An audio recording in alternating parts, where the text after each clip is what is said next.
Boo! Boo. Hey. Boo! We're recording this on Halloween. Woo! Why did I become a Are you country? Aiden Zane? Ooh. No, I am Debbie Reynolds in Halloween Wow. Town. No, I'm not. Halloween is cool. I don't know who I am. I'm searching for myself.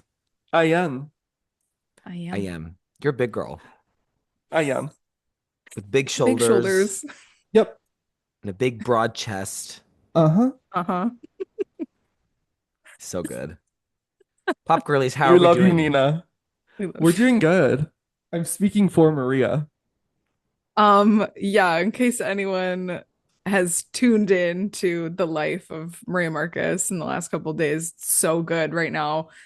Being alive is just honestly a blessing, and it's every day it keeps getting better. Wait, do you want to know what I just realized? First of all, love that outlook on life, Maria. Second of all, this episode is going to come out the day after the election. That's kind of crazy. Crickets. It's like, what? Ooh. Yeah. America. I hope Wednesday morning we're in a celebratory mood, you Same. know? Yeah. Just kind of crazy. We're also recording this the day after my birthday. I had a sleigh Woo. birthday. And I am so happy that people have been listening to the Ray of Light episode and the Ray of Light album. It just makes me so happy. I was listening to it today when I was running errands, when I was driving around the northern suburbs of Chicago, going to the DMV and stuff. Um, I think it's my favorite episode. I do. I know, Drew, is your favorite episode Brat? I love the Brat one. Yeah, that's what I thought. Yeah. Yeah. Maria, what's yours? My favorite so far is also Ray of Light. Really? Yeah, it's the first one so far that while I was listening to it back, I actually had to like screen record clips because I thought they were so funny so I could listen to them again later. The Shanti. Bye, Shanti. And also the Drew, do you have a favorite Beatle? No. No. No. Yeah, A I close second loved. for me though is the Art Pop episode. I love the Art Pop episode too. Yeah. Yeah. It's Us honestly talking about our favorites of ourselves. well, those are that's interesting because those are the two ones that I feel like have the most like lengthy like explanations. So maybe I just like the Right. TED Talk. That's maybe what I'm Sure. gathering. Sure, Absolutely. sure. Okay. Sure. So guys, I think I hear I think in the distance I see some tracks that are sizzling.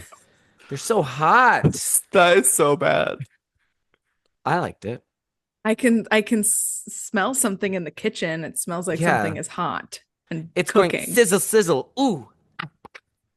That's like the oil jumping in the pan. Girl, you being cuckoo. It's the aspartame in the Diet Coke. Okay, who's Well, going who wants to go first? I first? kind of think Well, that I can. I think that you two are gonna have the same. That's my guess. Well, no, I know what both of you are gonna have, and so I decided not to do what both of you are going to do. So no. I thought you were gonna do what Maria's gonna do. Oh, Well, no. I mean, I love what Maria's going to do, but Maria, just say disease. mama, disease. Maria, are you diseased? I am diseased and I need Gaga's antidote. Stat. She could be the doctor. She really could be. Yeah. So, I mean, obviously, it's October 31st, 2024. So, as of right now, we have Disease, LG7 lead single, and the music video dropped 2 days ago. So, again, it's just so great to be on planet Earth right now. Oh Maria, my how do God. you feel with like this return to dark Gaga to like weird avant-garde Gaga? I mean, this is very much like so reminiscent of 2010 to 2009, 2011. Like, how do you feel? I mean, it feels I like how I'm being interviewed like I am Lady Gaga right now. I How do mean, you this is a feel to big return to your deal. roots? Well, yes, it's a huge deal. But I mean, honestly, it feels very celebratory because it's like I feel like this version of Gaga that's more of like a dark pop, like, you know, weirder, not as like palatable to like the general populace is like where a lot of us fell in love with her. So it's like very, very cool to see her kind of like, again, just like going back to that like aesthetic that all of us really fell in love with. However, I feel like people are going a little bit too far with like, finally, like she's finally back to making this kind of music. I'm like, so did we all just hate Chromatica all of a sudden? Well, Levi did. Well, yeah. Not a hatred. All I'm gonna say, Blood Pop's not on this credits. Right. And Right. the production's really good and the song's really good. So Yeah. Blood The Pop, thing you that's had your tough, hit this year with Happy Mistake, and then now you're in exile. Go away. right. The thing that's tough though about like Chromatica is that because it's all very dance pop, like house kind of vibe, the lyricism, while it's like still meaningful and like deep, obviously, it's not very complex when it comes to like the chorus of a song is her just saying like replay 30 times, you know? So it's like, I feel like it has that kind of like aversion to it. But however, with Gaga going back to this sound, it's just so cool. It's so cool to hear something that sounds like an older version of Gaga, but it's like made in the year 2024. Well, it's also So, new so cool. though. It's not Yeah. like to me, it doesn't feel like she's repeating herself at all. She's definitely evoking past albums and past sounds, but Yeah. it Yeah. does feel like new terrain. And I think that both with the song and also the video. Like I've never seen a Yeah. video of her where she's in suburbia. That imagery is very new. Yeah. There was Yeah. also like it looked like it was filmed on film. It was on film. And that graininess, I can't think of another Gaga video where it's like that, you know? Yeah. Yeah. A lot of her videos are really like high def for like the time that they were made. But the thing that's Yeah. crazy is that for some reason, no one can remaster the Bad Romance video, which is like one of the most iconic music videos of all time. Like the version that's online is still like they filmed it with the microwave. Like you can see Oh, pixels really? on it. Yeah, it's like really bad. It's just kind of baffling that no one's remastered it yet. It's so weird, but whatever. But Okay. yeah, so excited. I mean the video absolutely gagged me so hard. It's so funny because one of my roommates took her 1 second of the day of me reacting to it, and it's just me like sitting perfectly still on the couch, like just freaking out on the inside. But the music video is so awesome. I love it so much. And yeah, I am so excited to listen to more of the LG7 tracks. And then in February, obviously, we'll be able to listen to the whole thing and talk about it. And I'm just so excited. It's crazy. I'm just constantly like, I can't believe this is real, but I'm really excited. Yay. Yay. Woo! Who wants to Drew, go should I next? go? So, Yeah, so yeah.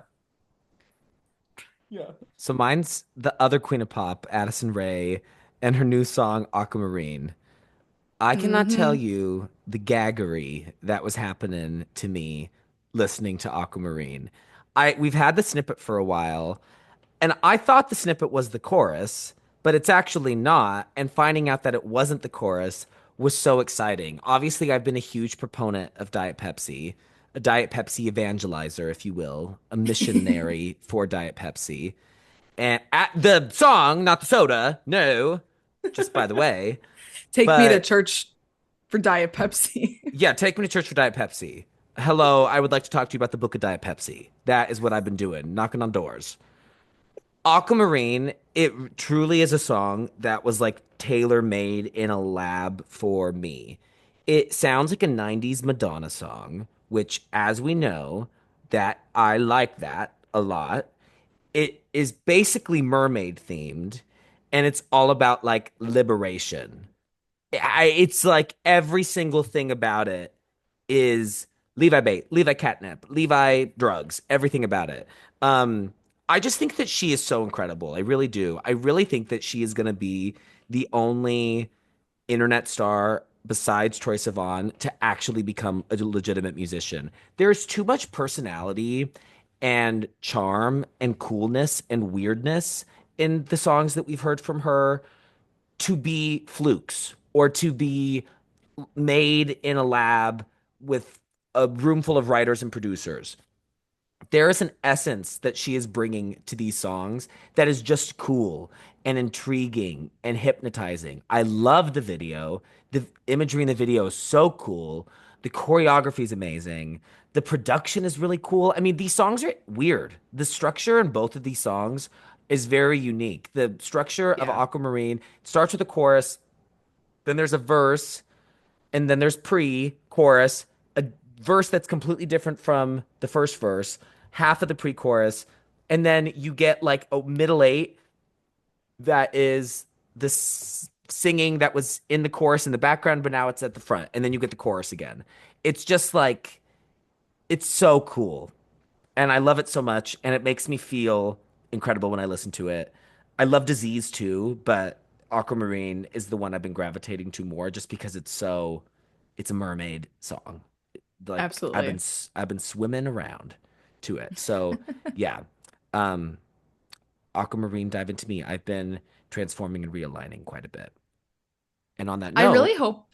oh, Oh, I was gonna say, I hope that Addison Rae like starts to come out with merch because I feel like it would slay. oh, have you seen her logo? It's like her signature. I haven't, no. Her logo's good. Her Oh logo's my good, God, right? that's cool. I'll have to look it up. Do you guys know I Got It Bad from her little EP? Yes, Yes, I love that song. It's perfect song. it's so good. All those songs in the EP are good. The EP is Yeah. I don't, so are good. people, do people No, she think that it's doesn't. bad? No, people love it. 'Cause that's like when Okay. that's like when the Addison Rae songs kind of started. When that EP came out, because Because that Gaga song was on it. Yeah, nothing on but the Nothing on radio. but the Yeah. radio, the Charlie's collab. Yes, that Hmm. one's good too. But I Got It Bad is just like, oh, It's so good. it's so good. I love Like I that got it song. bad. I got it bad, and I did not see it coming. So I got it bad for Aquamarine. And on that note, Drew, what do you got it bad for? So I definitely love both of the songs that were presented prior. Um, and honestly, I probably have been listening to both of those songs on loop the whole week. Like if I were to choose the hot tracks without, um, I probably would choose one of them, but I'm not going to because I knew that both of you were going to choose them. Um, but I will say, like, I wanted to do something a little more festive, because it's Halloween when we're recording this, and I have been building all of this hype for the Wicked movie, um, that I wasn't feeling necessarily like a year ago at this point. Like I was just kind of like a little bit in dread of the Wicked movie, but I'm getting really excited for it. I think it's actually going to be really good. But I've been revisiting a lot of Wicked material, and I'm gonna choose a weird one, but the finale of Wicked is my hot track of the Whoa. week. You have been gagging over that. It is so good. If y'all, I mean, if you listen to Wicked, you probably have seen the show, but the finale is like literally one of the best finales ever. Kristen Chenoweth like skrelts like I don't. It's not skrelting. It's like She I sounds don't so know. beautiful. It's so pretty. Well, But yeah, yeah, because she that's my sounds hot track. like a legit soprano when she's singing that "You Yeah, Can Say," and then Adina comes in like in the background. Yeah, it's really good.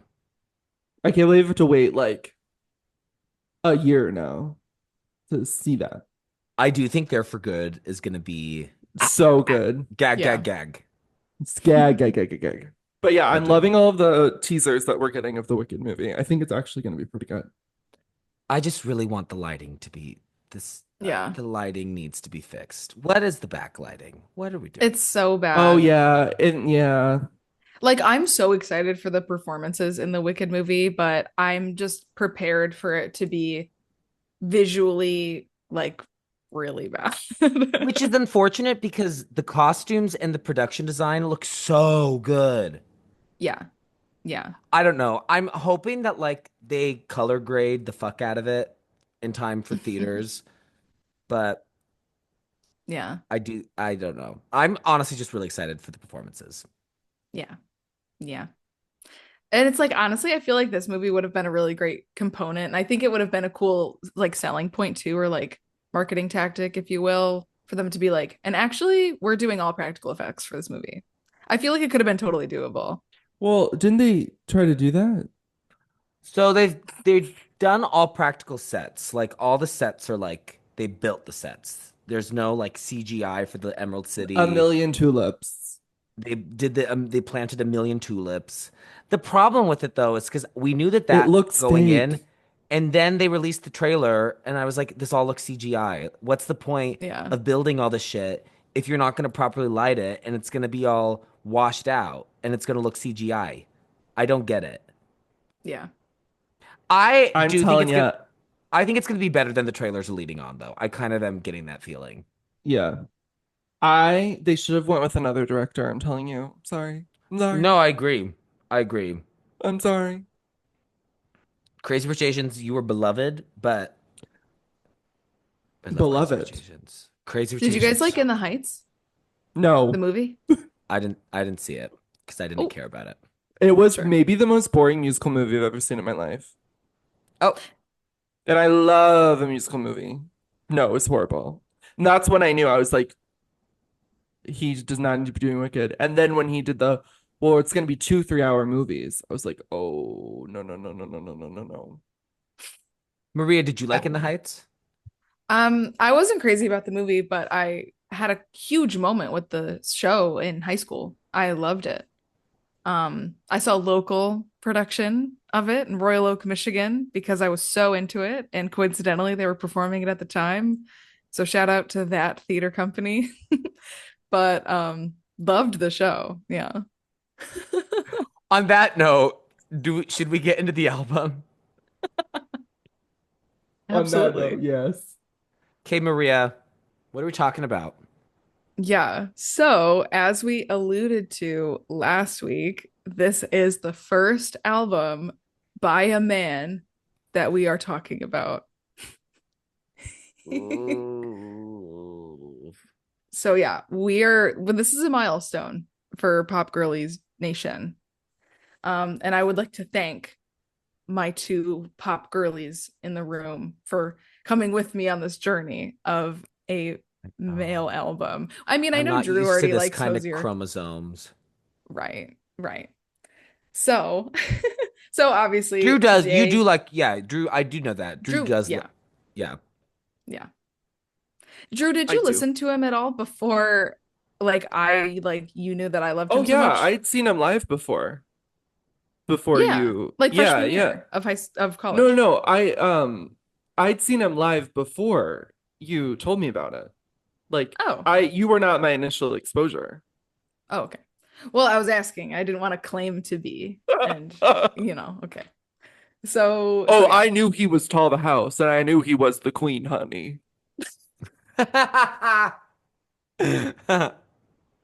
The queen, honey. the queen, honey. So, yes, we're talking about Hozier by Hozier, aka Hozier's self-titled album. Yay! Woo! Woo! So, start off with some background. So about Hozier specifically. So Hozier, his full name is Andrew Hozier Byrne. He's obviously Irish. I feel like he is like, one of the like novelty Irish musicians to like hit the mainstream. So I feel like people kind of treat that as a novelty about him. He's also born on St. Patrick's Day, if you can believe. So it makes him like the That's perfect so Irish funny. person, like so palatable for like America. Like, yeah, this guy's so Irish that he was born on St. Patrick's Day. So that's kind of funny. Um, That's why he's so tall. yeah, so tall. So, some background. Wait, Levi, did you not know that he was tall? Well, but wouldn't that mean he was short? Because leprechauns. No, I Oh, was just saying that for Oh, like fuck's sake, yeah. okay. so Got it. when I start to get into some Maria's take and some Maria lore, Oh, that Maria will quote will get into make the biological clock. so sure. But what Drew said about Tall the House will make some sense later. So that has a tie-in. But with the background Oh my God, stop. You're making me laugh. So, background, that's his name. His mom is an artist and his dad is a blues drummer. And I feel like that, gives itself to understanding why he makes the music that he does, because obviously his first album, especially like the most like out of his entire discography, it has the most kind of bluesy sound, but very bluesy, folk, rock, indie rock, R&B. That's kind of his whole vibe. And influences for him, I know, are Nina Simone, Woody Guthrie, Aretha Franklin, Van Morrison. It's like very kind of staple, legendary artists. Not only like vocally, but also just kind of in that like bluesy kind of space. So, some of his influences, he studied music at Trinity College Dublin, and he actually did some performances with the Trinity Orchestra while he was attending school there. And on YouTube, you can actually find it. It's a video of him performing with the Trinity Orchestra, and they're performing Time by Pink Floyd. And it's a very cool performance. I would recommend watching it because it's also like rare Hozier with like really short hair because he's known for his super long hair. But very cool performance. It's really great. Um, and as we know about him, his breakout single was Take Me to Church. Got like very instantaneous success with that song. His music in general, from like a lyrical standpoint, is very emotional, very revealing, but is also like very socially and politically charged. And he's someone where it's just like when you're listening to his music, it's like you got to have the lyrics pulled up, you got to have genius lyrics, annotations up. Like you can get really, really deep into it if you want to, and there's so much there. You need the lyrics, you need an encyclopedia, you need a Yeah. source, you need someone to Yeah. call, Thesaurus, you need a college dictionary. professor, JSTOR. Yes. JSTOR. So yeah, Oh it's God, serious. that takes me back. JSTOR. Ooh hoo. I haven't Yeah. heard You that need in a all while. of Loyola University Chicago database. You might as well just sit in a library to listen to it, to be honest. But yeah, lots there. Yeah, very interesting to kind of delve deep into what he's talking about. Because again, like a lot of it's really personal. And I know he's talked in interviews before about, just kind of like the social media celebrity of it all and like not really wanting to be very like revealing when it comes to like the social media landscape, and like not being really super duper active and like not really wanting to talk a lot about his personal life because his music itself is already extremely revealing. So I thought that was interesting to note. I know he's mentioned that before. Um, but something too that's really cool when it just comes to obviously him being from Ireland is a lot of his music videos feature, very prominent actors, but also a lot of Irish actors. So to name a few, like he's had Saoirse Ronan in a video, Natalie Dormer, Anya Taylor-Joy, Domhnall Gleeson, to name like some of those like kind of A-list Wait, celebrity names. Anya Taylor-Joy's Irish? No, she's not Irish, but Oh, I was just saying like a lot of who he works with is Irish. Sorry to be right. misleading. No, no. I was just making sure I wasn't crazy. Yeah. So yeah. Well, she'll But be playing Taylor Swift in the Taylor Swift biopic. oh, Girl, Drew's convinced that this is gonna happen. I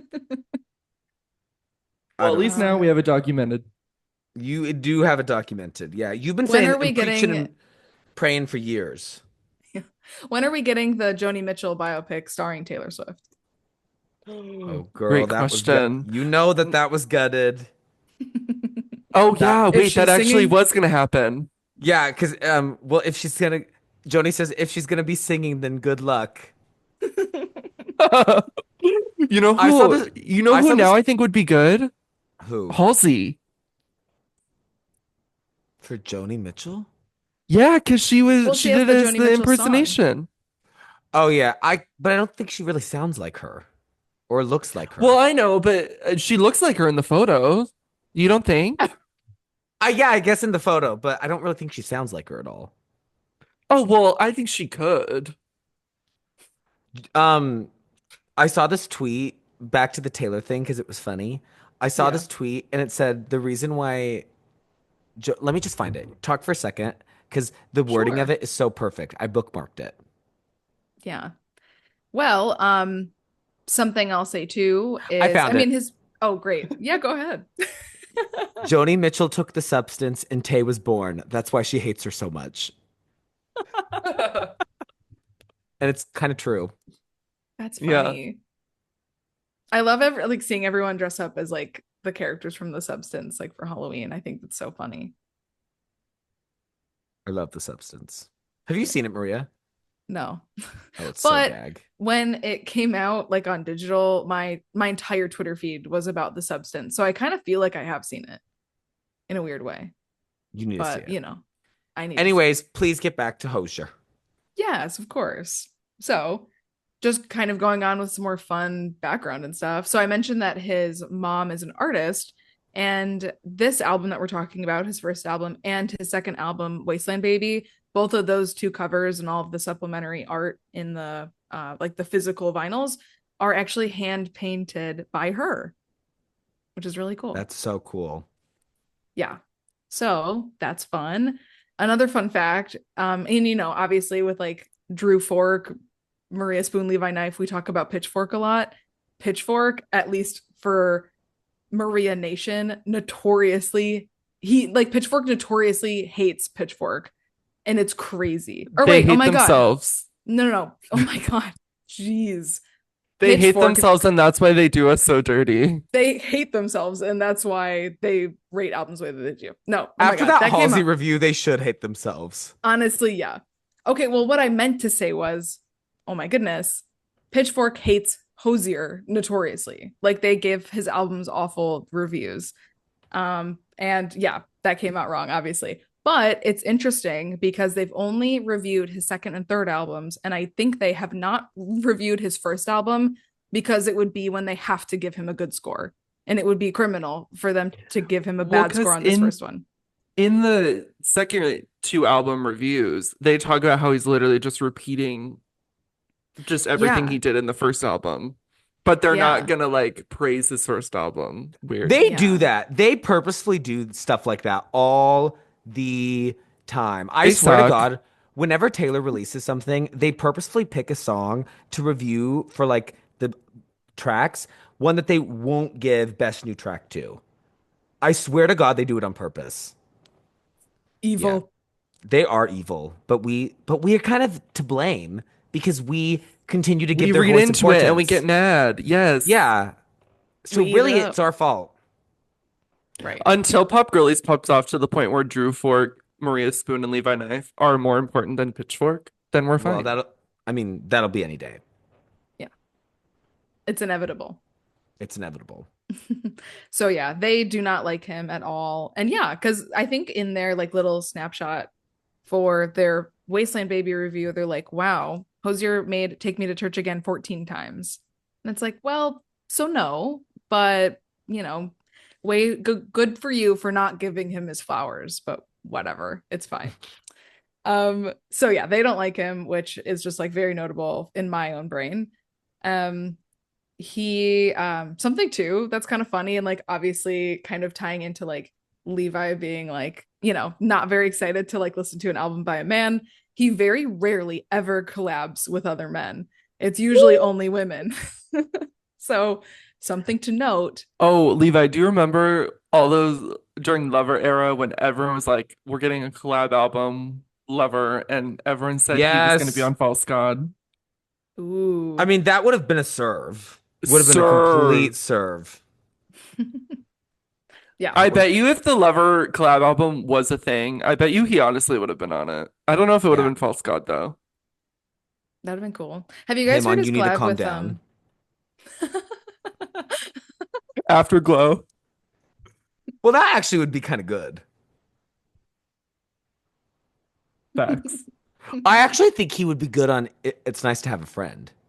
So good. But Maria, have we seen what? Have you guys heard his collab with Maren Morris? Oh, the Bones. The Bones remix. We've heard the Bones. Yeah. Oh, Very that should good. have been nominated for a Grammy. Wasn't that Yeah, it should supposed to? I was supposed to. Yeah. Yeah. He also, I mean, like kind of tying into the Pitchfork thing too. Like, I mean, like, well, I mean, we'll get into it, but I really love his, I mean, I love this album, obviously, but I love his second and third albums a whole lot too. And it's just kind of crazy to me that they didn't really get like awards attention, especially his second album. But, it's all well and good as long as the fans enjoy it. Dot, dot, dot. But, Yeah, I also don't think he cares. oh, definitely. I don't think he cares either. But yeah, it doesn't really collab with men a whole lot. I think anytime he has, it's definitely been a commissioned project. Like something that's funny is like, I mean, kind of somewhat pay attention to like the video game space.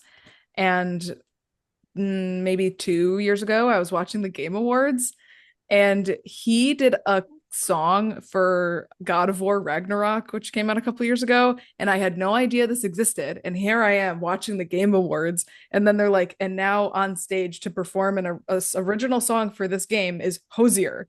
And I'm like, Maria, what? was this a dream? Girl, no. It was a nightmare. It was real life. Again, why would I sit here on our own podcast and lie? Lie girlies. Yeah. Pop So girl that's lies. Pop Girl lies. I'm just saying that's a real thing that happened to me. But that performance is kind of funny too, because you can tell he's just like, I honestly don't really know why I'm here. But kind of going into that too. I bet you Another were so kind of gagged. Oh, I was gagged. I had no idea what was happening. I was also like really sick at the time, and I was just like, time to watch the Game Awards. And then I was like, oh my God, hello. But so that's something that happened. But another crazy kooky performance that he did around the time when Take Me to Church was also popping off was the Victoria's Secret fashion show. Yeah, he did. Yeah, that's just crazy to me. It's like, okay, here he is. It's just such a funny space for him to be in, I feel. I Because want the to songs say are he did crazy. it the same year that Taylor did it in 2014. I think so. Yeah. I'm confirming. Yeah. So that's kind of Yes. crazy. So I kind of Yeah, just, oh, good. he did. Good, good, The good. musical performances were Taylor, Ed, Ariana, Ed Sheeran, Ariana, and Hozier. Oh my God, what a time capsule. That is so 2014, that group of Yeah. people. Wow. That's Interesting though wild. that all four are still active and successful today though. It's Yeah. not like anybody was a one-hit wonder of that group. Mm-hmm. Wow. Because I feel like, I mean, I think in some people's eyes, Hozier was probably well on the track of one hit wonder status, like still making good music, but the general populace definitely wouldn't have known or like heard any of his other songs until this year when he came out with one of the like sibling EPs to Unreal on Earth, and Too Hmm. Sweet came out, which is like a huge, huge hit. Like it's his second biggest hit following Take Me to Church. So big moment for him. So I'm sure that probably surprised a lot of people of like, wow, the Take Me to Church guy is like still making music. But obviously, Pop Girly Nation's in the know about Well, I feel Hozier. like he's pretty relevant. I feel like people kept up with him. Like he sells out like huge venues. Right. Yeah. Yeah, he has too large of a fan base, I feel like, to have been a true one-hit wonder. And then the Yeah. too sweet of it all made it just Right. like, okay, he has multiple like actual big hits. Yeah. Yeah. Well, He's there a we big go. guy. He's a big guy. Um, Something random, and this is just like a fun fact I wanted to share, and it doesn't really fit anywhere into what I have to say. But one of a song that he made was for the Tarzan film that came out like the early 2010s, like the weird live action Tarzan movie. So he made an original song for that movie, which I listen to from time to time. Like I'm never like, OMG, that song, but it's there, so I listen to it sometimes. And last year, Drew and I went to Toronto together. And when we got off of the plane, the song that was blasting in the airport was Better Love by Hozier, which is the original song from the Tarzan movie. And I was That's like, funny. welcome to Canada with Hozier. So again, another crazy moment. So that's my background about like him as an artist. And I'm just really excited to get into what you guys think about the album, but some specifics about the album before we get into that. It was released on September 19th, 2014. It has a 79 on Metacritic, which I feel like is pretty great for like a debut album. And like just some background about like the lyrics too, because again, like just going into his discography in general is just kind of a lot of homework because he says so much in all of his lyrics. But I know specifically, and I'm taking a lot of my information from Wikipedia, but I know his like this album specifically was written after a breakup, so I know it has a lot to do with like relationships and love and the complexities of all of that and all of that good stuff. Something too, just about him as a singer. I think he has a really, really cool vocal range. Hmm.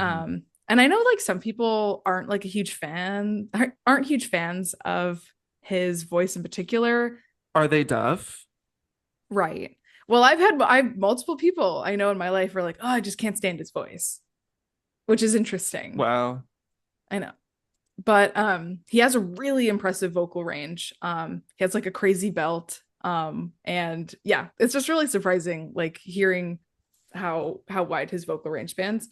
But this album specifically, I think takes a lot of cool kind of jumps to different genres. And I mean, obviously it's like, very folksy.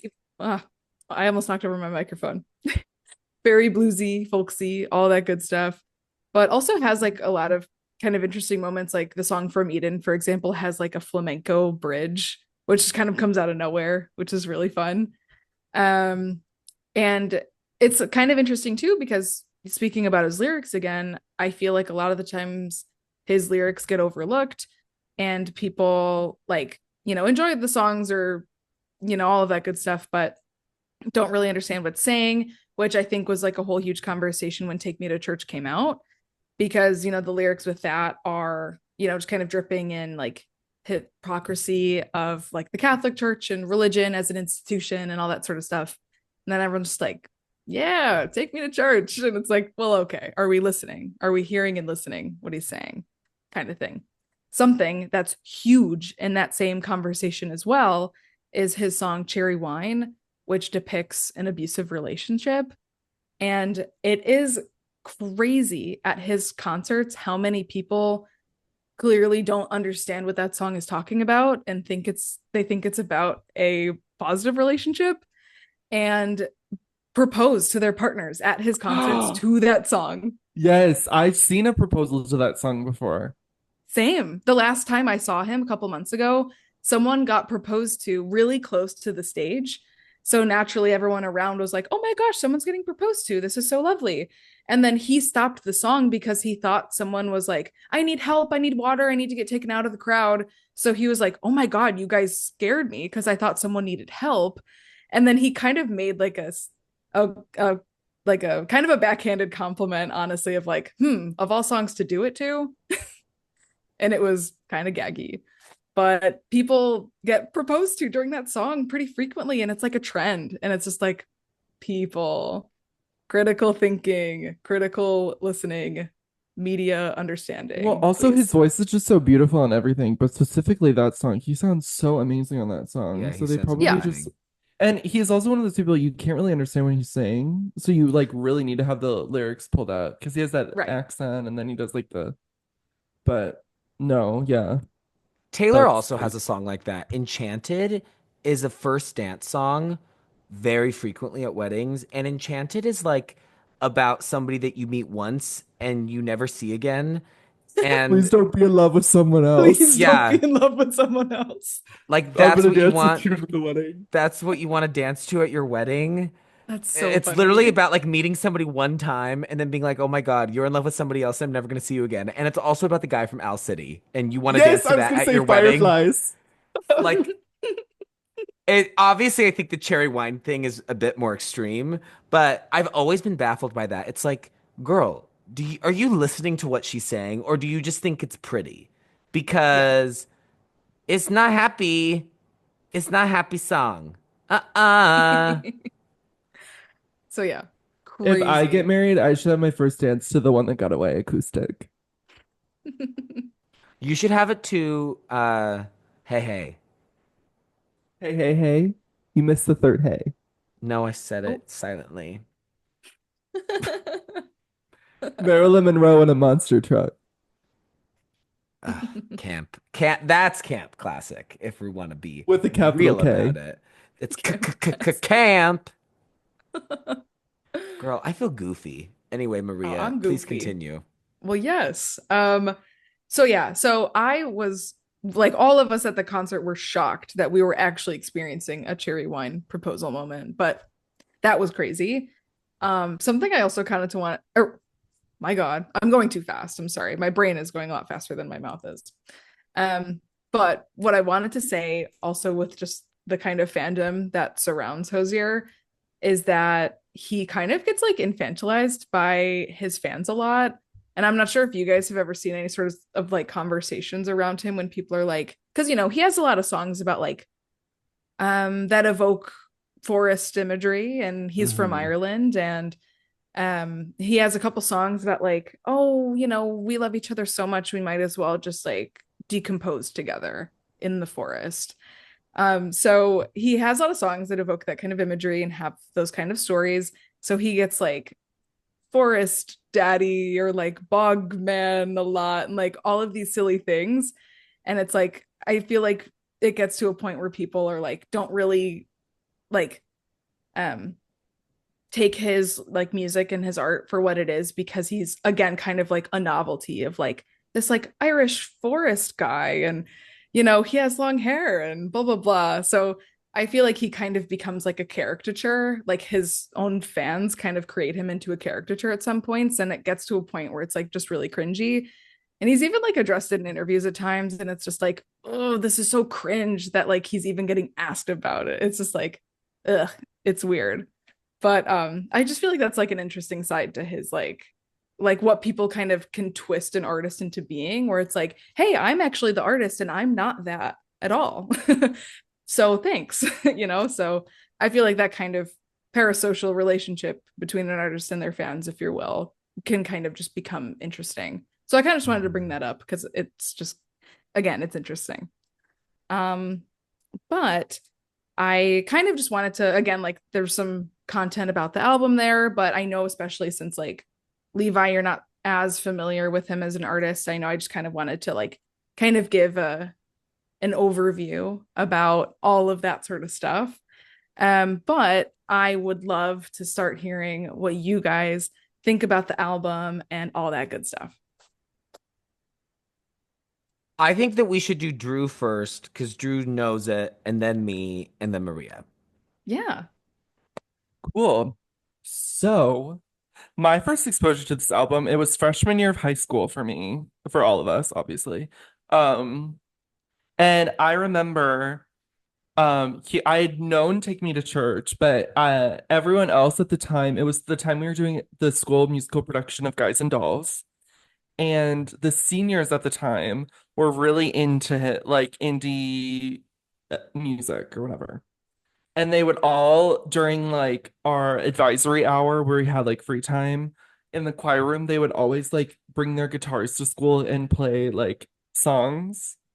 And I remember there was a day where I went and they were playing like Hozier songs. And I was like, wait, like, what song is this? And they would tell me, and I didn't know it was Hozier at the time.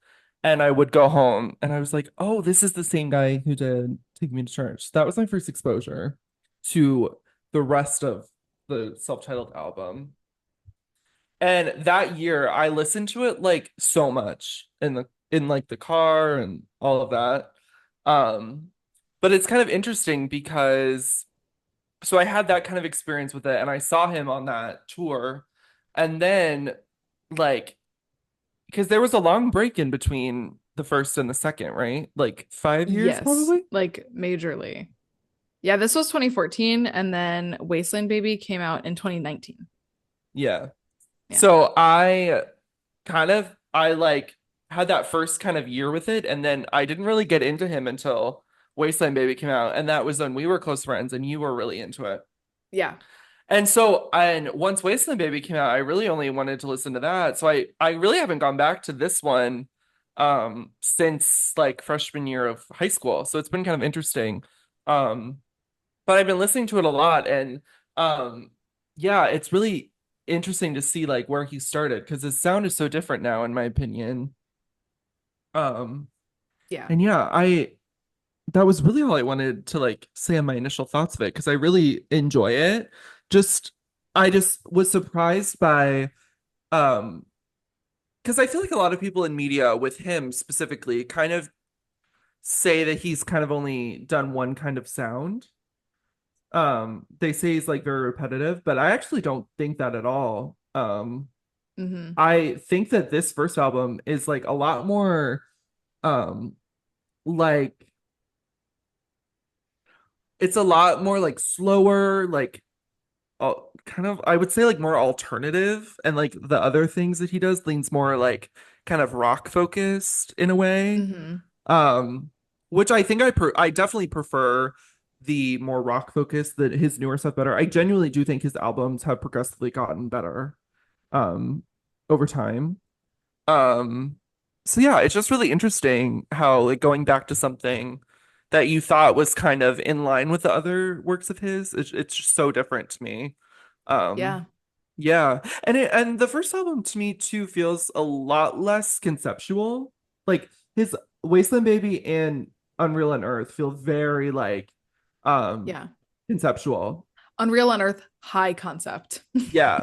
So I don't know. I think I mean, I hate to say that like listening to it again, it kind of like makes me think less of it, but like in a way that's kind of what I'm saying.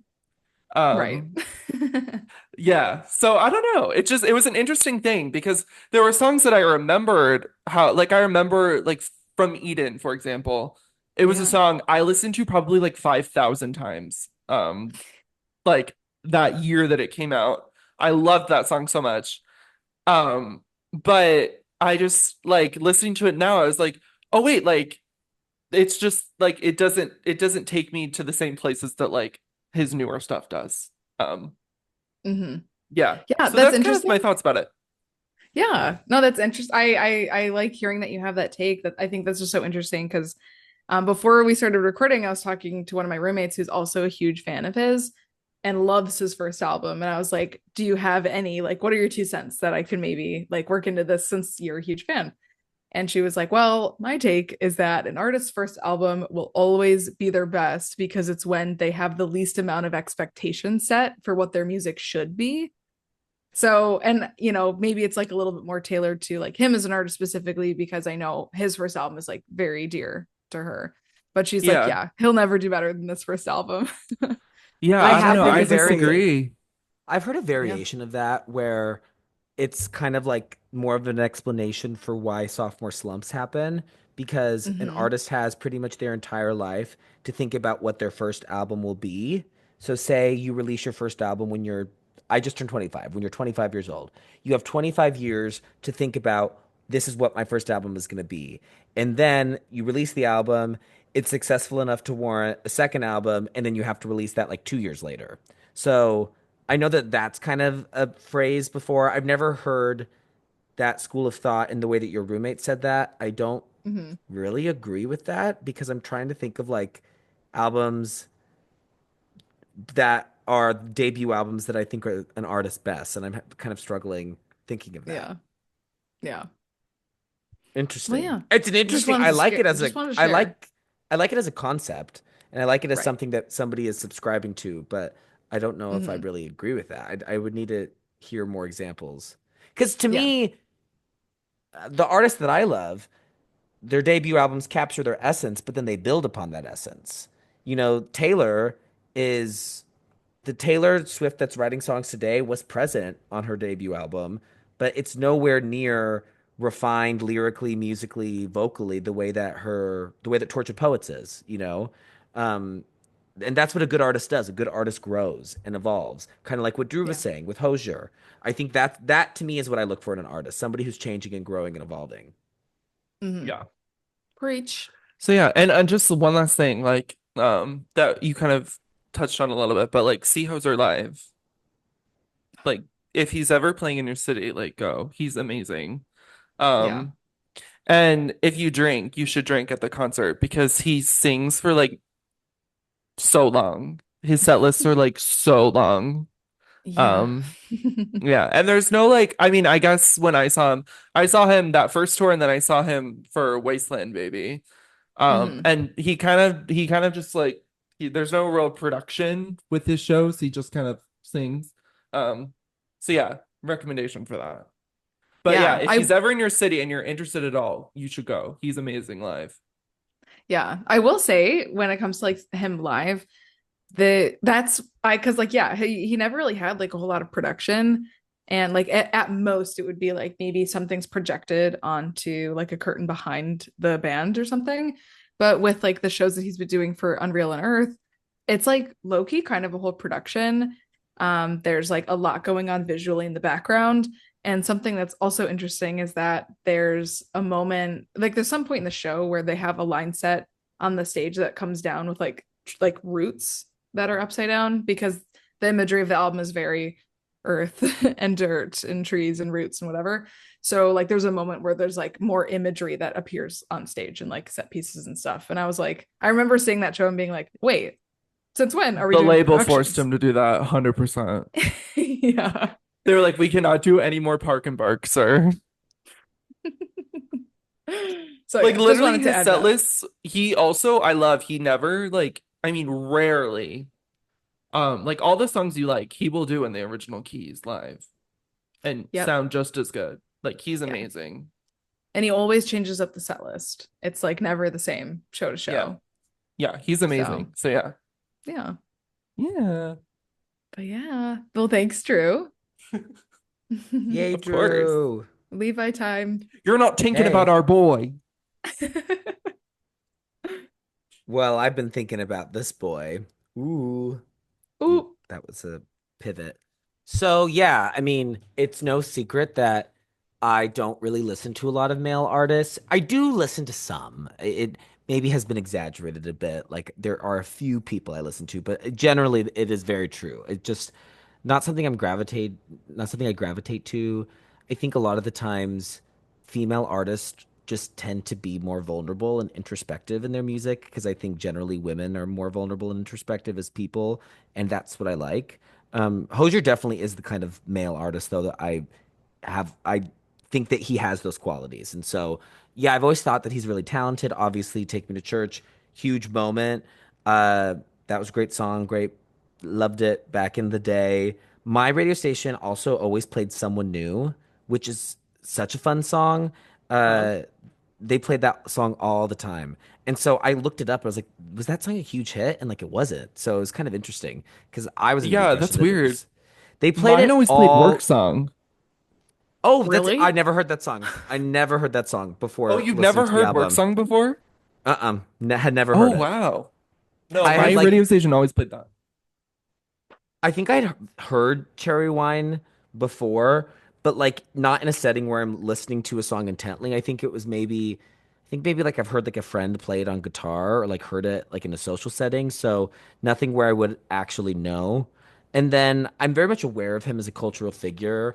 I was aware actually, Maria, of a lot of the stuff that you talked about. I'm aware of the fandom kind of Love. surrounding him, and I'm aware of this idea and image of him as this forest man, this like male nymph, because Yeah. a lot of people think of him as the male counterpart to Florence and the Machine. And Right. Florence is an artist who obviously I love very, very much. It is very important to me. And so, yeah, I think that he has a pretty like big cult following enough where it pops up on my social media constantly and I don't really engage with it, you know. So it's definitely I'm very aware of him and I'm aware of when he's releasing music. I don't think I've heard anything off of Wasteland Baby except for the song. Well, I've heard Nina Cried Power. Okay, I was gonna say you Good. would love that. Yeah, I've Thank heard Nina God. Cry Power, and then that song that you had me listen to from Unreal and Earth, the light, something light, First First light. Light. first light. Yeah, Ah! I really think those are the only ones though. And Yeah. Too Sweet. I've heard Too Sweet, obviously. Yeah, So Yeah. wait, I yeah, was gonna ask, do you think it's gonna get in the Grammys? Like you were talking about, he got nominated for Take Me to Church, right? And then, but that's yeah, he was it? nominated for Song of the Year for Take Me to Church, and then he hasn't been nominated since. Hmm. I think if it got like a Song of the Year nomination, it would be like bottom of the list. Yeah. That's kind It of what would I'm be thinking so too, but I could cool. definitely see it. Yeah. I would love it. It's just so crowded this year that because Yeah. everybody and their mom has been releasing. But I think it would be really, really cool. I wonder if it'll get maybe into like a genre category.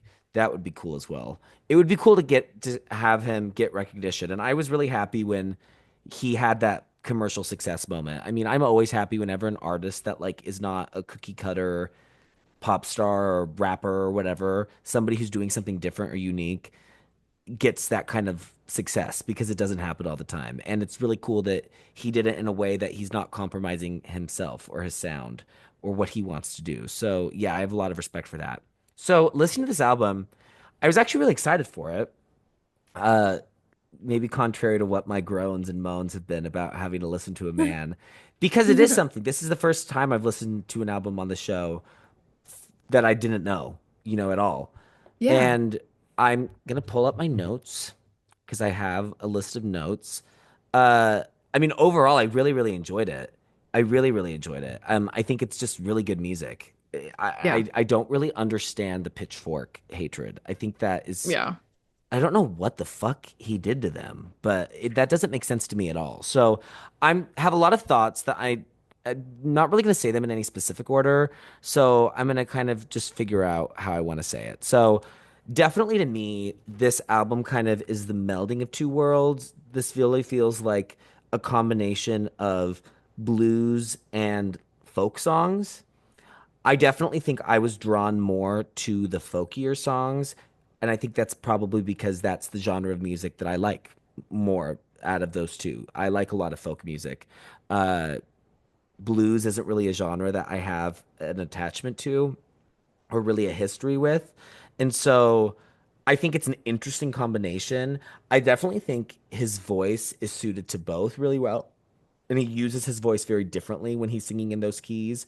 Like kind of what Drew mentioned, his voice is so soft and like sweet on a song like Cherry Wine, which is just a very stripped down folk song. But then he also has such a power and a gusto in his voice as well. His voice really feels like an instrument to me. It really feels like something that was made. It doesn't sound like it's coming out of a human a lot of the times. I mean, there's something about it that is almost reminiscent of an organ. I think of a cathedral when Yeah. I hear his voice. So, yeah, kind of genre wise, that's where I feel like it lands. And I definitely prefer the folkier songs. I think the writing is just really beautiful. I think he is a really great lyricist. I think the imagery that he plays with is so good.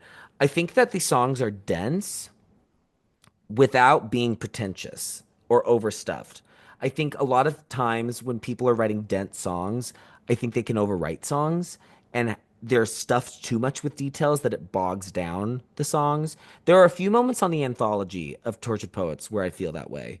Like there's a few moments like Cassandra's an example of that. The song Cassandra on Tortured Poets anthology, I think it's a bit overwritten. I think she just goes a little too much. I think she should have been reined in a bit. I don't really feel that way here. And I think there definitely is a version of that where that could have been the case. Lyrically, Totally. he doesn't really sound like this artist at all, but just the way that he writes his lyrics, the kind of intelligence and wit behind them, and the word choices that he uses reminds me a lot of Fiona Apple. Fiona Apple is kind of the master at putting like big words or complex words, phrases, concepts in songs that like completely transform a line and add so much depth and richness. So it could just be one line, but because of one word, it has such a depth and rich meaning. And I felt that way a lot with this album. There's a lot of times where, oh, just because this one word choice, it's a whole new layer to the song, which I think is just also a characteristic of really, really good songwriting. I was Hmm. surprised by how much I enjoyed the melodies on this album. I don't know if I necessarily associate this kind of music with like great melodies, but I mean, there's a lot of like great pop melodies on this album.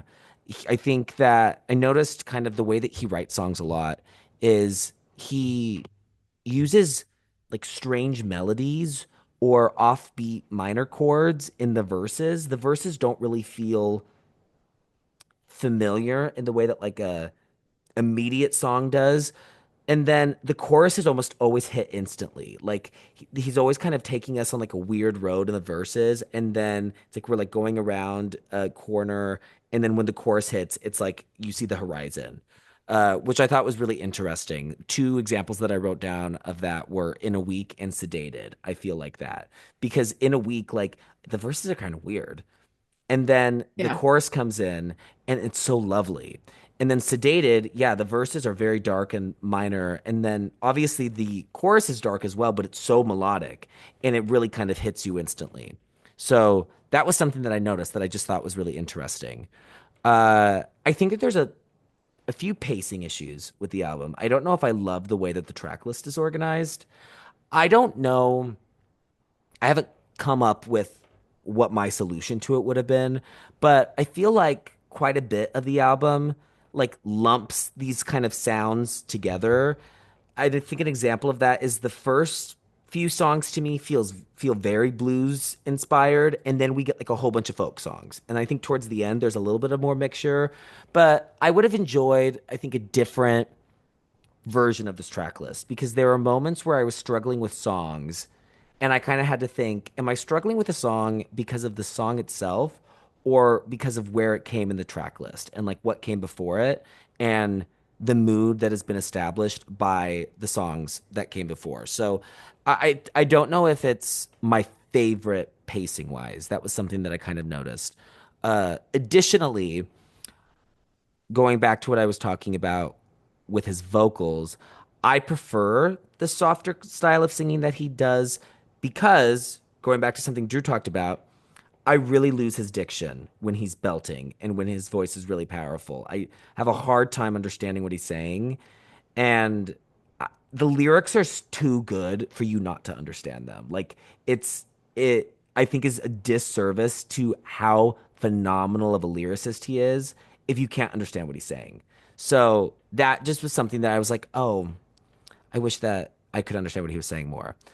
The thing that I think drew me in the most with this album, I adored the religious imagery. Obviously, I've talked about this on the show quite a bit, but I grew up very, very religious. And I think I have a very interesting relationship and journey with religion and faith. And he references religion all the time. I mean, he's so tortured Yeah. about it. And there is such a tension in this album between like sexuality and desire and religion. Like those things are always kind of at odds, but also the same thing in a way. Because he uses metaphors of religious metaphors for sex or romantic feelings constantly. But they're not always positive metaphors. And so I just think he's so good at that. And that really feels like the thread that kind of goes through this album. I mean, I think it's present in almost every single song, which I think is really, really interesting. I also, kind of relating to that, I completely understand why so much of his fan base are queer women. That makes so much sense to me. Because A, that portion of it, obviously, complicated feelings about religion is something that I think a lot of queer people can relate to. But he also, and I don't want to say this in a way that sounds cheesy or like reductive to actual queer women, but I think he writes about women with the care and the sensitivity and like the adoration of like queer women. He never feels like he's objectifying women or singing or writing about them in a way that I think a lot of straight men do. There's Hmm. such an appreciation and almost a femininity to the way that he writes and the way that these songs are that I can see resonating with, a queer woman. So I definitely enjoyed that. I thought that was really unique. Um, yeah, those are, I think, all of my songs. I mean, all of my songs, all of my thoughts. Yeah, I really enjoyed it. I think it's a really good album. I think the writing's terrific. Oh, and the production. The production's great. The production's really great. That's the last thing. Every single time, because I listened to the album a few times, since I didn't know it, I wanted to like listen to it multiple times so I could really be prepared. And every single time I listened to it, I noticed new things in songs. Yeah. There is this moment that I wanted to point out in From Eden, because From Eden is a song I've listened to multiple times. And just today, right before we recorded, when I was listening, in kind of the middle eight of that song, there are these like acoustic guitar picks in the background that really grabbed me. I thought they were so Hmm. beautiful. And there's just a lot of moments like that. I think the production is really rich. And it boggles me that an artist of this caliber is just getting dismissed by a publication like Pitchfork. I don't understand it. There's too Yeah. much care and intelligence for you to be dismissive about. It just doesn't make sense to me. I can Well, understand you this not being like your favorite thing in terms of personal preferences, but in terms of objectivity, I Yeah. don't get the negative scores. So yeah, that's where I'm well, at. I know why they docked it because he recorded it on a iPhone voice memo microphone. He Well, did. so Drew and I started laughing when you're like the production's really great because like I mean obviously it is, but with something that what we've talked about over like years, and this is something that I actually had a note about as well to talk about was that so in Someone New, it's one of those songs I think where like the chorus like he's kind of doing more of like a shout or a talk kind of Hmm. sing song through the chorus, and it the way that like they record it, I don't know if it was like an intentional choice or like the quality of the mic, but he kind of peaks the mic on the chorus every Oh, time. Like he goes, interesting. "I fall in love," like with "On Love," he peaks the mic like every time. But it's like, was this a choice to make it sound like the mic had more of like a like I don't know, just kind of like a worn in quality, like it's like, just sounded more like gritty? Or was this because the mic, like was this an intentional choice or was it just they recorded it on a bad mic? And it kind of is in the middle of those Interesting. two options where it's like it makes it sound like it was an accident. But I mean, Pop Girlies listeners, let us know what you think. But I've always kind of read that as like, ooh, maybe this is just like a first album obstacle that like they just had a bad mic on the day. But I don't know. So that's my take. That's so interesting. Hmm. I'll need to listen to it again because I didn't notice that. And I've heard that song quite a bit. So yeah. Yeah. Yeah. But no, I really enjoyed it. I think it's a really good album. Yeah. Oh my gosh. Well, thank you so much for your thoughts. I'm glad that you liked it. Cause yeah, I mean, I knew that Drew really liked him, but I was very excited to hear what you had to say. So super great. Love it. But for me, like, I mean, I'll go into my thoughts. I mean, obviously, I picked this album. I love him so much as an artist. I have seen him live, I think, 4 times. And I think it was the first time I saw him, me and one of my best friends, Rosa, we were in Detroit and we ended up just kind of like waiting in line for like the tail end of the afternoon to see how close we could get. And we ended up being front row at a smaller venue. So it was really cool to see him like super close. And then I saw him at the Chicago Theater with another one of my really close friends. And it was our sophomore year of college, and both of us had like I had an 8 a.m. class and they had an exam the next day, and we were like, yeah, we're going to see Hozier. And then we were like, should we just stage door it and see what happens after? Because at this point, like, because he had just come out with a second album and I was like pretty in Girl, you the were obsessed. oh yeah, obsessed. But I like was all over like the Stan Obsessed. Twitter, obsessed. So yeah, I was like all over the Stan Twitter of it all. And I had seen that people were meeting him after shows. And I was like, well, we should do it. I mean, if we don't do it, then we'll never know. And we have class and exams tomorrow, but like, who cares? Like, it's fine. So we ended up waiting in line for an hour or so. And then he came out and like greeted everybody. So super cool. I've never done anything like that before.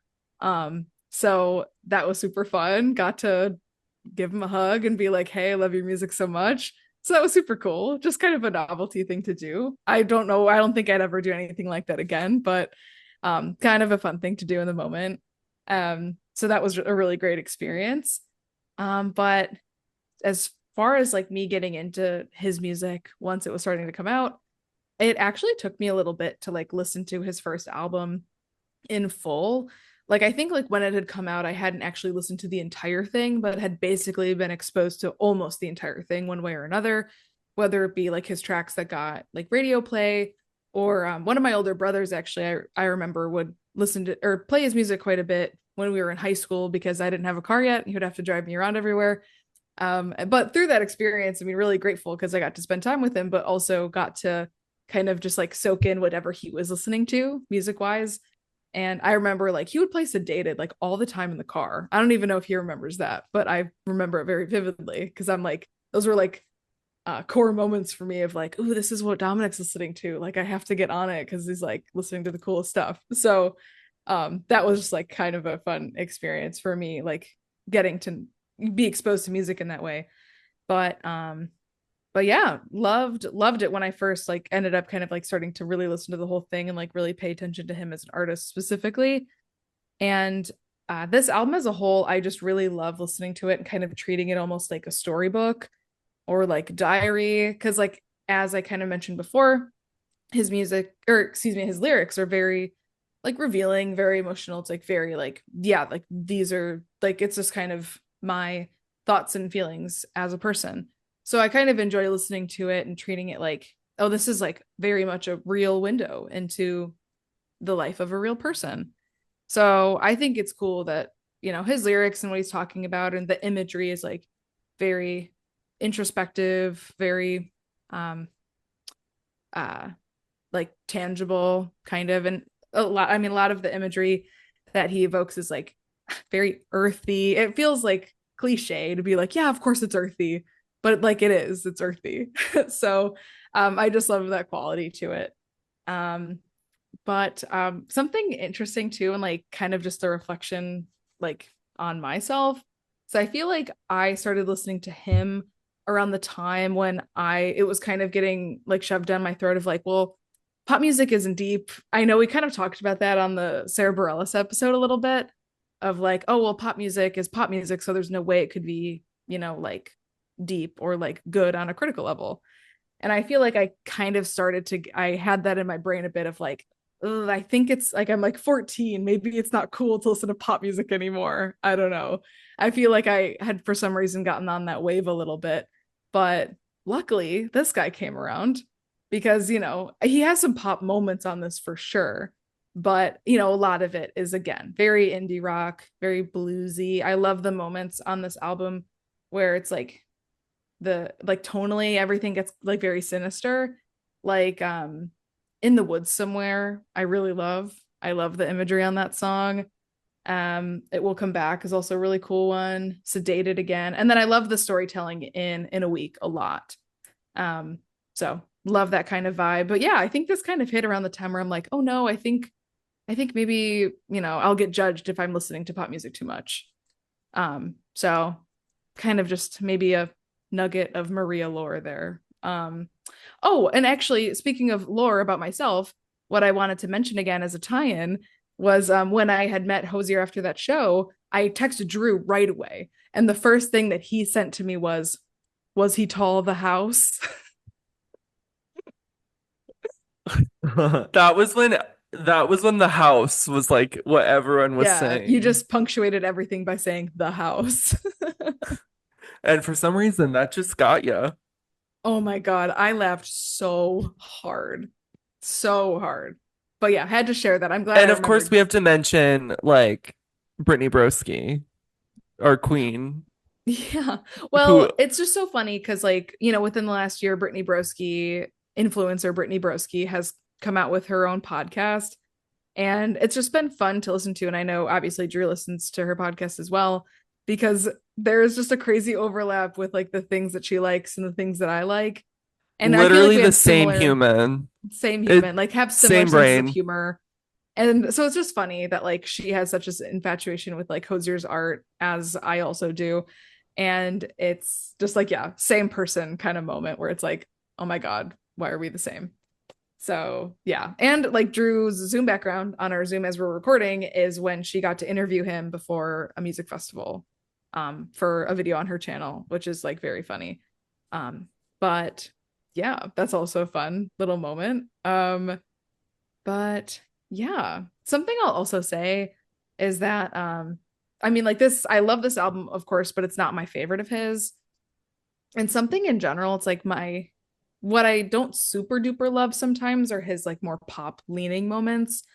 So like I would definitely say like Someone New is like a little bit more of a poppy kind of moment. Maybe Jackie and Wilson. I don't gravitate towards those songs as much as the others, but like the ones that are a little bit more gritty are tend to be my favorites. Um, so that's kind of some thoughts there. But I also had never really given any thought, Levi, to what you said about the track listing, maybe like not being the best. But like now that I'm thinking about it, I'm like, well, that's super fair because then when I'm thinking about it, two songs that like aren't my favorite are right next to each other at the very start of the album. I'm like, well, maybe that's not why I never start it from the beginning. Like an example of what I want to example of that is okay. So it starts with Take Me to Church, which is a great album opener. Great classic, boom boom boom boom boom. But then the next song is Angel of Small Death, and that song also has a very similar heavy feel. It uses similar religious imagery. It has a similar tempo, but it's to me, it's not as good as Take Me to Church. And Mm-hmm. so when I'm listening to it, I started the album and I'm like, it kind of feels like a slog. To me, the second song should be a little bit of a departure from the first song. The first song's supposed to grab your attention, and then the second song is supposed to make you keep listening. Because if you start Yeah. an album and you love the first song, but then you don't like the second song, I think some people would click off of it. And I always think it's a good idea for the second song to really be attention grabbing and kind of be a little bit of a departure from what the first one was. Obviously, I don't think that like always is the case, and there are albums that I love where I don't think that's true. But yeah, that's Mm-hmm. just an example to me of like, I wonder what it would be if the heaviness of Take Me to Church was followed by something that was maybe a little bit lighter. Yeah. Maybe something that had a bit of a different feel, just because it feels incredibly heavy. And then you get these two huge poppy moments, and then it's kind of back to heaviness with To Be Alone. I So think From Eden would have been a good track too. I completely agree. I really Yeah. agree with that. I agree with that a lot. So that's Love. just an example of like, I don't know. I'd be curious to hear him explain what the reasoning was for this track list because it Explain. doesn't it doesn't feel to me like there's a linear story. So Yeah, that's fair. That's fair. I just am curious how they came up with this because I think that I don't think that it's like, oh yeah, this is obviously what the track list should be. Right. That's super fair. Well, those are all my thoughts though. I mean, obviously, love the album. I'm so grateful for you guys for listening to it and giving your thoughts. And I'm just really excited to get into our Holy Trinity and What's Your Me, aka yeah, Can I say one thing that I forgot to say in mine? of course. Yeah, Um, please. just as a person, I have so much insane respect for his political activism. That's something that I think is really important, his artistry, kind of from what I Hmm. know about it. And also he's so like classic Irish person, just incredibly like liberal and very outspoken about what he believes. I think Totally. that he just has in so many instances spoken about stuff that a lot of artists don't speak about. And I think that he just has a lot of like integrity, and I really respect that about him. I think that's really important, and I think it's really cool. So I just wanted to He's say so that. cool Yeah. in that way. Yeah.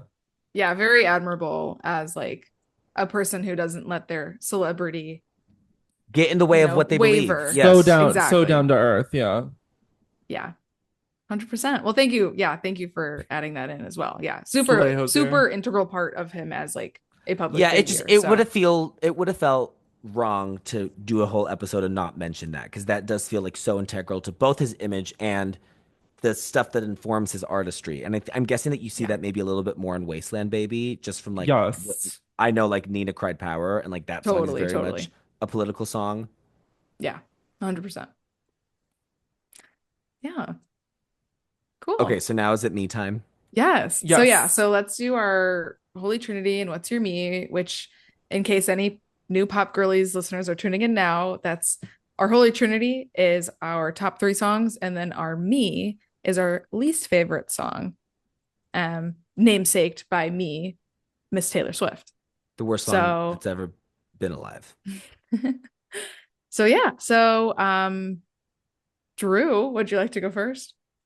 Yeah. So my Holy Trinity My number three, it's funny that it's coming off like right after you guys just spoke about like um the like more poppy, like intense songs aren't your favorite. My God. Are you Wait, are we Oh gonna okay? my start? God. Sorry. So I took my headphones out for a second and then I put them back in and fucking Perfect Stranger by FKA Twigs started blaring and it scared me and I Wow. couldn't get Oh it to my stop. I'm God. so sorry. I'm so That is, sorry, Drew. I'm just like, look over at Levi. Levi's freaking out. Oh my God. That's so funny. I Okay, apologize. continue. Well, anyway, so I was like, okay, like I love that you guys were just talking about how like the more pop, like upbeat songs weren't your favorite because all of my top three are like that. But okay, so my number three is Angel of Small Death. I love that song. I go so hard to that song. Hmm. Number two is From Eden. Love. And number one, it's Take Me to Church. Ah, oh my God. Classic I for a wasn't expecting reason. that. That is such a good song. Like, come on. Wait, will you remind me what your third one is? I forget. Number Angel of three, Small Angel Death. of Small Death. Oh, I was dragging her. Sorry. Yeah, you were dragging the first two songs, which are in my top, which are I two-thirds of my wasn't top three. I wasn't dragging Take Me to Church. Oh, you were dragging the order. Girl, I literally said Take Me to Church immediate classic. Do you mute myself?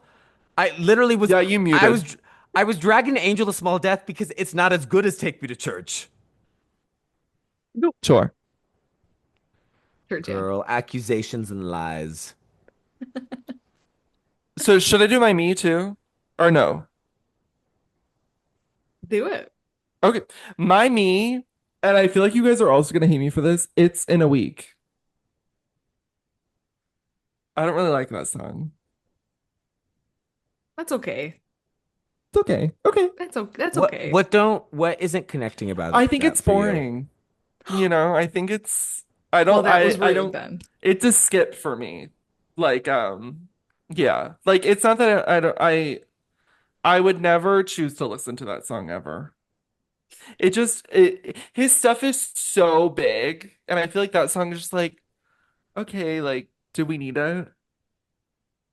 Interesting. That's Yeah. kind of interesting too, because it's like lyrically very, very, very similar to like Real People Do. Yes, it is. Yeah. So sometimes I think about that. I'm like, these two songs kind of say the same thing, but like we're just also letting the other person in the relationships also contribute to the conversation. So I think maybe like in that sense, it's a cool addition, but I understand what you're saying there. Yeah. So Okay. Is it my turn now? Levi. Okay. Levi. So my top three, my holy trinity, if you will. My number three is cherry wine. There, it sounds like a candle to me. It like sounds like a Ooh. candle in a dark room. Uh, the warmth of the atmosphere, both musically, just that guitar and his voice, I love.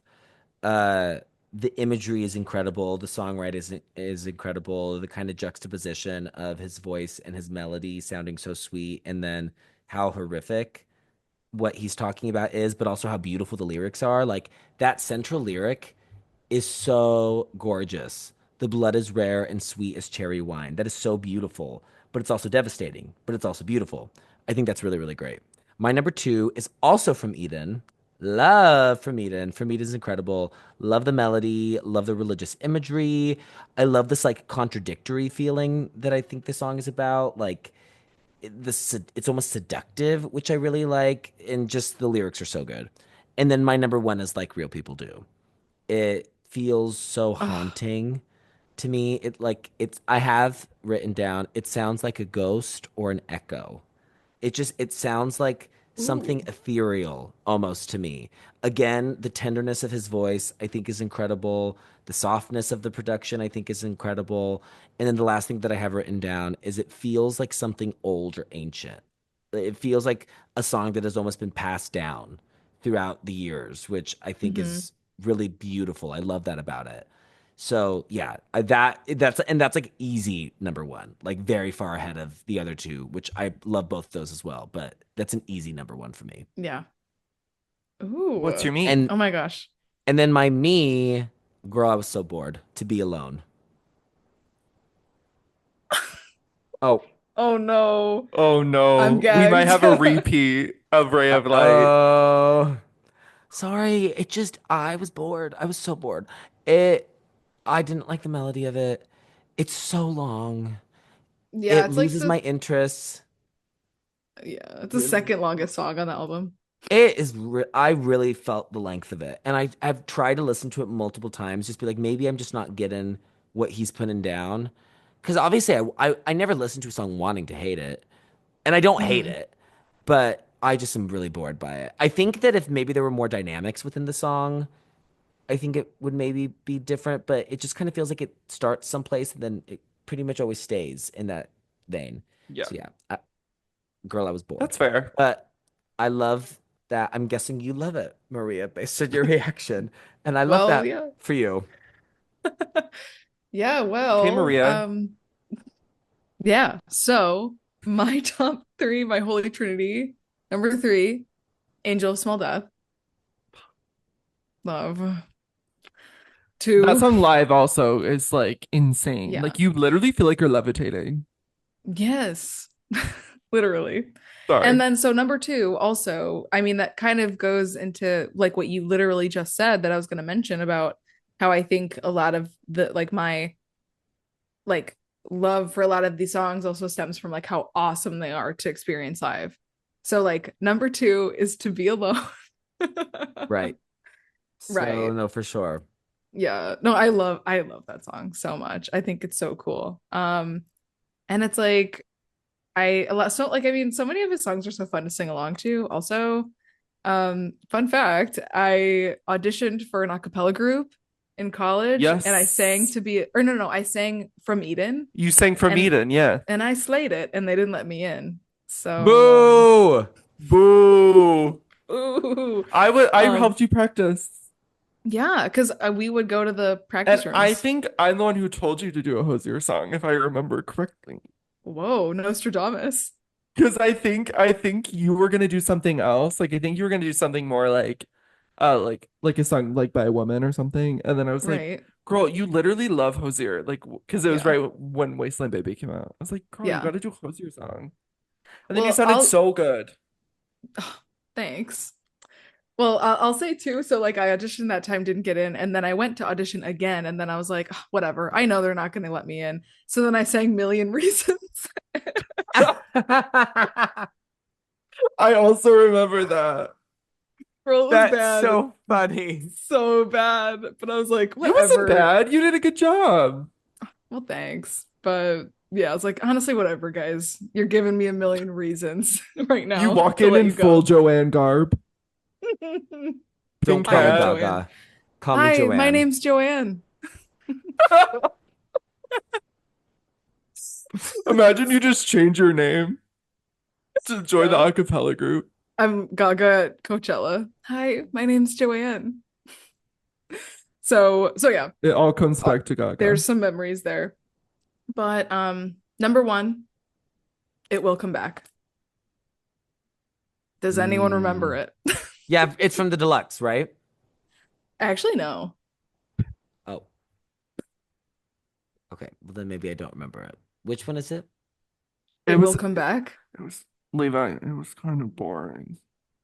Oh, yeah, it was boring. But also, it comes right after my favorite song. Right. Right. That's fair. Yeah. It's my favorite. I love it so I, much. you know what, the Maria, that's amazing. That's all Right. that matters. Yeah. And what I'll say too, so when I saw him a couple months ago, so with like this like second leg of his North America tour that he's doing, in between the first and the second parts of it, It Will Come Back had like a viral moment on TikTok. So he added it to the set list, which completely shocked me because he hasn't performed it since his first tour for the most part. And I'm like, oh my God, that's my favorite song. And then when we saw him couple months ago, he was like under the weather, as I said last week, and it got cut from the set list. And I was Oh, that like, "You're sucks. joking. You are joking right now that the one time he does my one of my favorite songs again, it gets cut." Of course.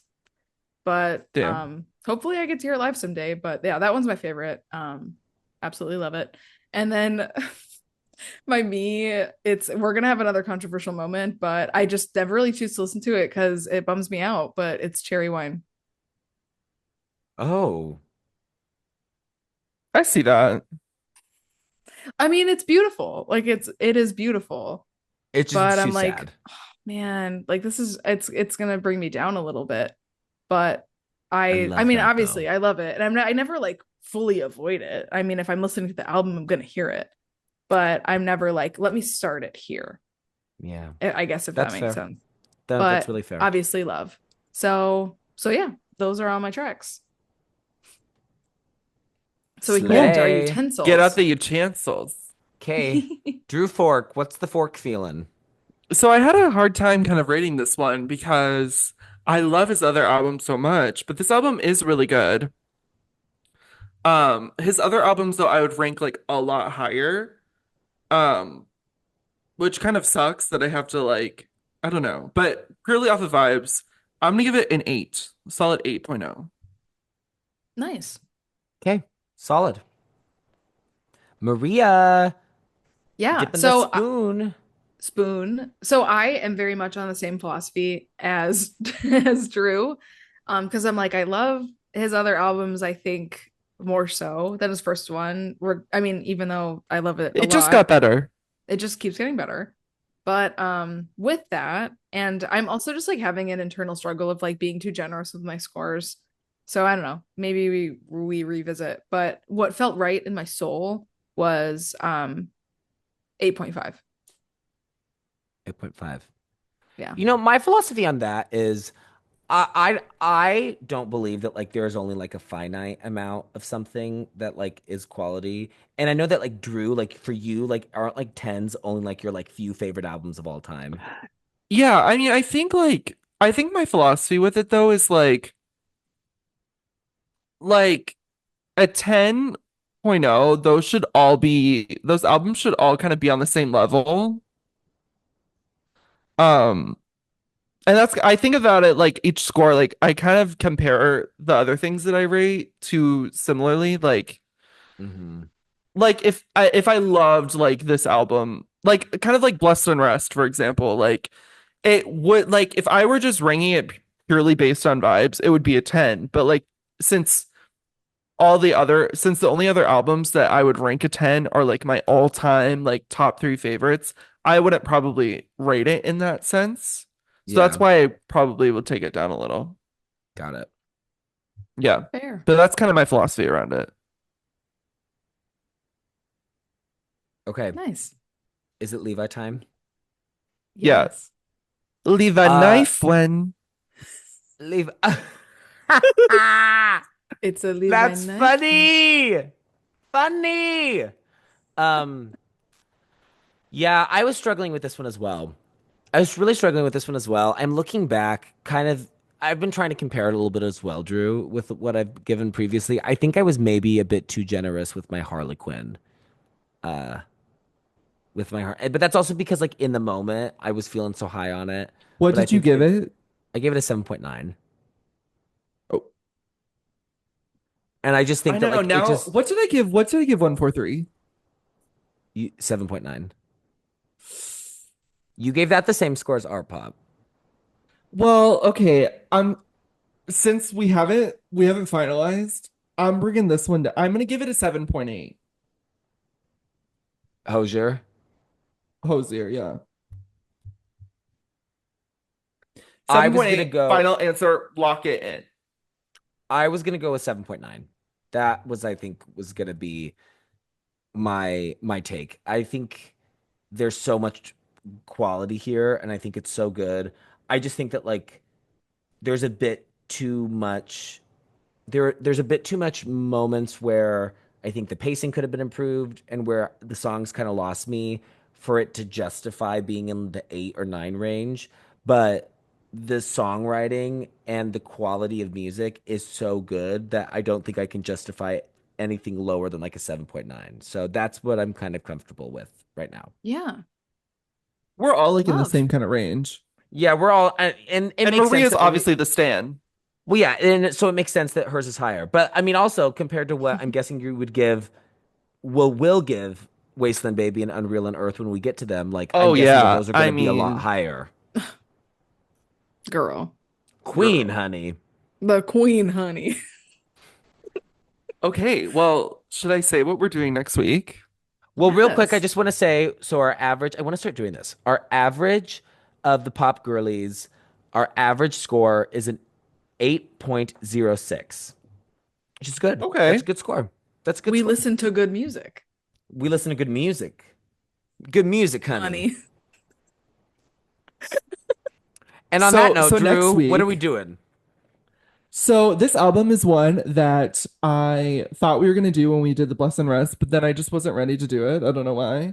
But it's an album that I love so much. We're going to be doing Short and Sweet by Sabrina Carpenter. Yay. Yay! That's I'm that sure all of you know me. it. So, Sure all of you know it. So Yeah. give it a That's that re-listen me, before Pop the episode. Girlies. But she's the pop princess, so give her a listen. She's Yes. definitely, yeah, she's been in our hot tracks. Yeah. yeah. Yep. Yeah. Okay, guys, I we am. did it. Now Yay. We there's a did it. man. We We introduced the have male a man now. species. We have a man, Yeah. They exist now. unfortunately. But no, this is a good man to exist. I like that he Great man. exists. Great Yeah. Great man, man. good man. Yeah. Okay? Well, yeah. Yeah. And again, thank you guys so much for Oh, letting Yay! of me course. introduce I love it. Hozier to Pop Girly Nation. But yeah, so much fun. This is not an Love. album I would have listened to without this. I would not have gone back to this I probably album. wouldn't have re-listened either. So I'm really appreciative that you were starting here Yeah. and then that we'll have a Yeah. little bit of a journey. Yeah. Yeah. We'll be back in Hozier Land, but not for a while. So stay tuned. Okay? Cool. All Yay. Bye, Pop right. Girlies. Bye, Shanti.